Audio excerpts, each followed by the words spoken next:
creepy as hell. I don't think I've ever been more just disturbed in my whole life. And I do like my books with a little bit of sex appeal. Maybe there's some sketchy stuff going on behind the scenes.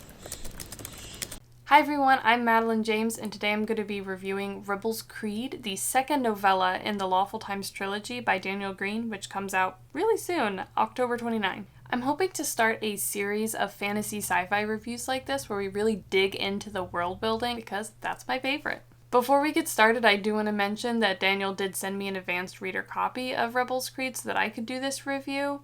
All thoughts are my own, and I had already pre-ordered a copy of it, so I don't know. If you aren't familiar with Daniel's channel, I'll link it below.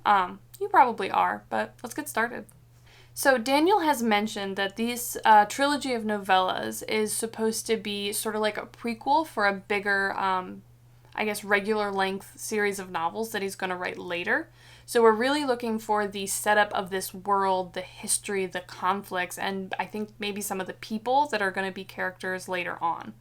So to talk about my thoughts on the series so far as a whole, the writing style is pretty approachable. It's not overly, how would you call it? Like, the prose isn't very poetic. It's not a very traditional fantasy writing style. It's more like of a modern, minimalistic kind of writing style, which I appreciate. It makes it a faster paced read, and for the type of plot that's in here, where it's more action, almost like a thriller kind of vibe, it works really well in my opinion. I've been reading fantasy my whole life, and even I have trouble getting through Tolkien sometimes, so. This series is also creepy as hell. I'm not a huge horror fan, but a lot of these scenes in these books made me physically uncomfortable, which is, I mean, it was fun and I enjoyed it, but if you're really not into, more gruesome storylines, gory details, that sort of stuff, this probably isn't going to be a good fit for you. But if you do read horrors or mysteries, detective fiction in general, you'll probably really like it. The first book, Breach of Peace, is kind of a detective mystery story where you follow 3 investigators who are looking into a very gruesome family slaughter. And through the way, you kind of start learning that everything in this empire is not what it seems. It has some Enola Holmes kind of vibes. The characters are incredibly intelligent, and that carries over into the second novella too. And the magic is a little bit more, it's not even atmospheric, it's just a little bit more subtle. There's some things happening behind the scenes that are more magical that you don't see. The main characters and most of the characters that you see so far in the novellas are not really magical in nature. The world is set up as this sort of industrialized civilization that's kind of quickly advancing. I think the Empire took over about 20 years ago, and in that time they've made really rapid advancements. Maybe there's some sketchy stuff going on behind the scenes there, I'm not really sure.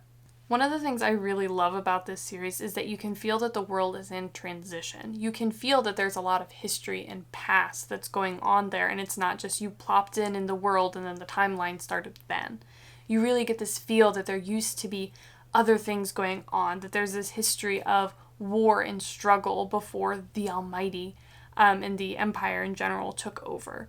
And I really appreciate that, and I think that's a really important thing in fantasies, to feel like the world didn't just start, a couple days or a lifetime before the book actually started. The Emperor was founded when a god, the Almighty, basically took over, and you're kind of in this transition from a wartime militaristic civilization to a more peaceful, democratic feeling civilization, or at least that's what you initially start to see. You have these police forces, Capitol Police, where the civilians are being able to become part of the ruling, law enforcing group. The Almighty and their anointed, the will of God, right, is not held accountable to the laws of men. So while you have this Capitol Police force that is protecting the people and making sure the laws are held and rooting out corruption and all those things that you would see in a, newly democratic kind of feeling world, but the people on top aren't held accountable to those rules. The will of God is not something you can argue with. It feels like a world that's in the beginnings of becoming a sort of dystopian world that you would read in books like that, but it's not really there yet. And you get these hints of the cultural identity that used to exist before the Empire took over. Not quite as much in the first book, it's more of a hint there, but in the second novella that becomes very distinct and a lot stronger. But like there were people that used to live here. There was multiple countries and kingdoms, different societies and cultures that existed before everything was basically bulldozed by the Empire and erased. So in the first novella, you have these like hints, right, of what was before, hints of who these people used to be, and a people that is having their cultural identity erased, which is kind of a big topic, right? It's handled very delicately, right? Like it's not fully explored, and I kind of imagine that's going to be something that's a little bit more of a bigger topic in maybe the third novella or the larger book series that comes afterwards. And like any, slightly dystopian world, right? You have your rebellion, your rebels. And this isn't really touched on that much in the first novella, actually details about these people from their perspective. But you do get to see that they're basically framed as murderers, terrorists, horrible people by the Empire, and so the Capitol Police kind of see them as their enemies. And I won't really go into too many details because I'm trying not to have any spoilers here. But it's very interesting, and although not that surprising, I guess, that there would be a rebellious force. I mean, these people are having their cultural identity being ripped away from them, and they don't want to lose that. They don't want to lose who they are. And that's just kind of how you see it from the first novella. One of the interesting things about the world building, even just from the first novella, is when you see a lot of dystopian fiction and worlds like that, they're supposed to see this ruling force as infallible, as truly looking out for them, as good, as, and not that that isn't present here, but it's a little bit different. Because this is a religious force, right? The Almighty, and everything they do, like, it's God. It's the will of God. And you can't argue with the will of God. You can't put human morals on that. And it's not a kind God either. I mean, they talk about how speaking against the Almighty is treason. People that are seen speaking against them are punished. People that act against the will of God are never seen again. It's very clear, even in the perspective of Cleed, who's the main character of the first book, who is a loyalist, that if you step out of line, you're gonna die. It definitely requires that religious factor to that, what do you want to call it, dictatorship, authoritarianism, whatever, I don't know what the right word is. But that style of rulership, you really need to have those religious backbones to it, that kind of cult type feeling, because otherwise, these people are getting killed for speaking out. They're getting killed for looking against it. That's something that you're not really hiding behind being morally superior or looking for the people if their eyes are opened, right? So there's a lot of things that the ruling organization kind of has to do to really hold on to that authority, to that power, and really keep things in line. And I'm enjoying it definitely a lot. So let's get on to actually talking about Breach of Peace specifically here. So I enjoyed the first book. We're getting back to Breach of Peace, I promise. I enjoyed the first book. There were a few things that I wish had been done differently. I kind of really wanted to see a bit more character development. I wanted to see some more descriptions of the settings and the people, and I really wanted more world building. And all of that is kind of understandable given how short it was. I mean, it was a novella. The introduction to an epic fantasy world in a novella. There is a reason why epic fantasy novels are usually so large, because it takes a lot of words to go through those kinds of plots and stories that encompass so much and still describe a whole world. It's not easy, and it takes a lot of words. But I still really enjoyed the first book. It was a good read. It was a relatively quick, like a weekend kind of read, but Breach of Peace was a lot better. It was like the next level up, right? I found myself really wanting to keep reading the next chapter, the next scene, figure out what happened to the next character. You jumped around between a few more characters, but somehow I still felt a lot more emotionally invested in them. I cared a lot more about them than I did in the first book. And you did get a lot more of a feel of the magic in the world, which was missing a lot from the first novella, I feel. And I think it kind of had to be that way, but it was still kind of sad to not have it. And the first scene was so creepy. Like, I don't think I've ever been more just disturbed in my whole life from reading. I've seen some horror movies that are worse, but again, I don't really watch that kind of stuff very often, but it was rough. It was definitely, I think, probably the worst scene in the entire book, similar to how in the first novella, the first kind of opening scene was kind of the worst.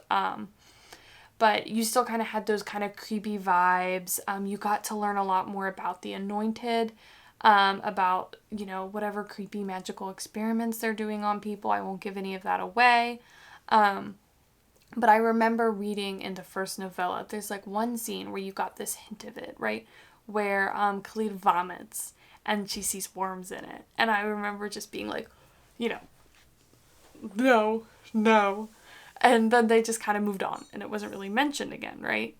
And so it was really cool getting to see how that works, right? It's kind of unique. I don't think I've seen anywhere else where they do something quite like this at this level. I mean, maybe they do in horror books. I don't know.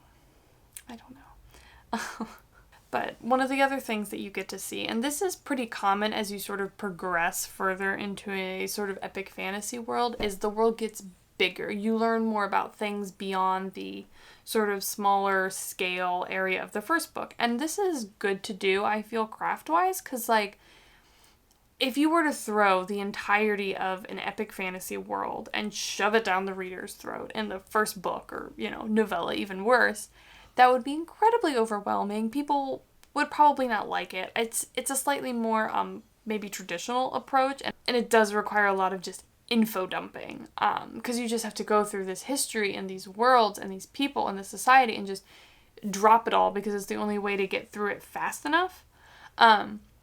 So this technique here, right, in this trilogy, where the first one starts smaller scale, right, you really have the loyalists, and you have the hint of rebellion.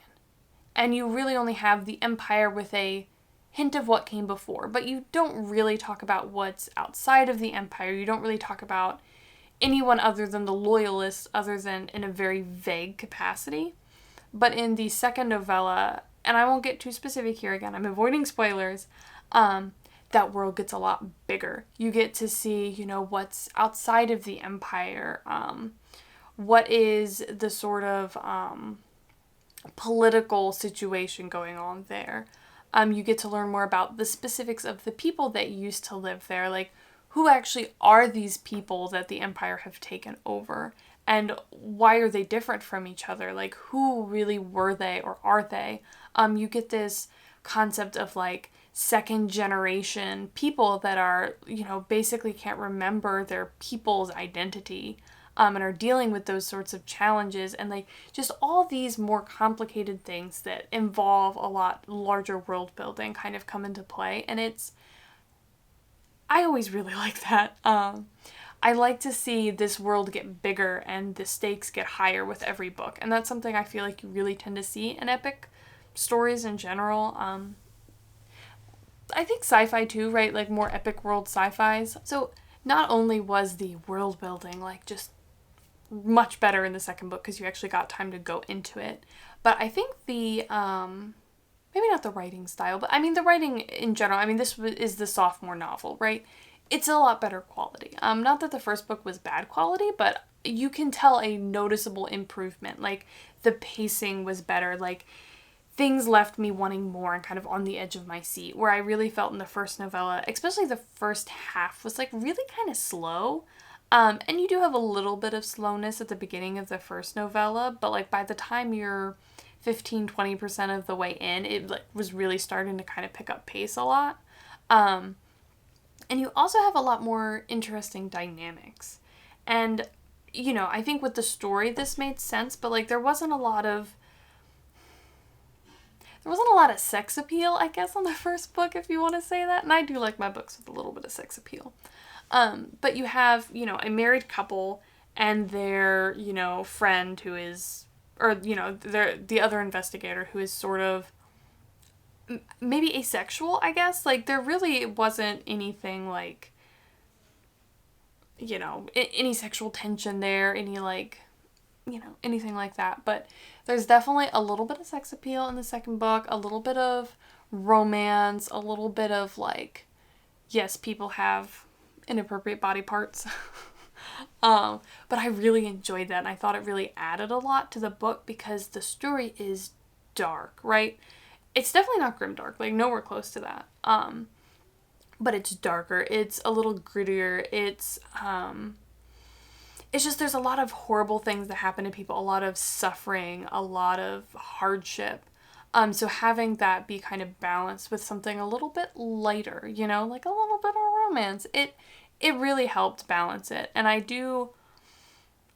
not sure if I like romance subplots just because I like romance, and I do occasionally read a good romance novel. But I don't tend to like stories where romance is the main factor, and I think I just really like it because it adds a lot of character tension, like when you have romance, especially in epic fantasy, it tends to be wrapped around the plots going into the world, and it just adds that extra level of tension and lightness at times and satisfaction, which I think it really helps the balance of the world and the story and the vibes, right?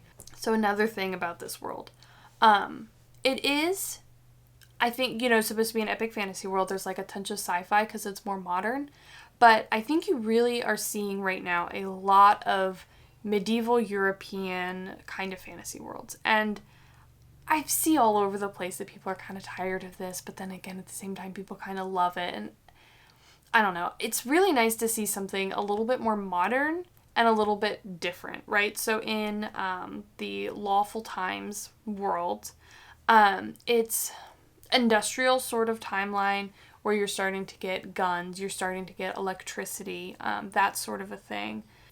So another thing that I feel like is a big factor in fantasy, in general, epic fantasy, whatever type of fantasy, you see people tackling real world problems in this fantastical setting where it's a little bit easier to work with them. You're gonna have a hard time getting people to read books about genocide and, imperial takeover of people's cultural identities and just murder and just all these types of historical issues that civilization has gone through that's really difficult things to talk about and think about. And applying them to a fantasy world both makes them feel more real, but also provides like a really interesting way to look at them and have it not be quite as serious, I guess. I mean, it's still very serious, but it doesn't hit quite the same way as reading about, history here on Earth and all the horrible things people have done to each other.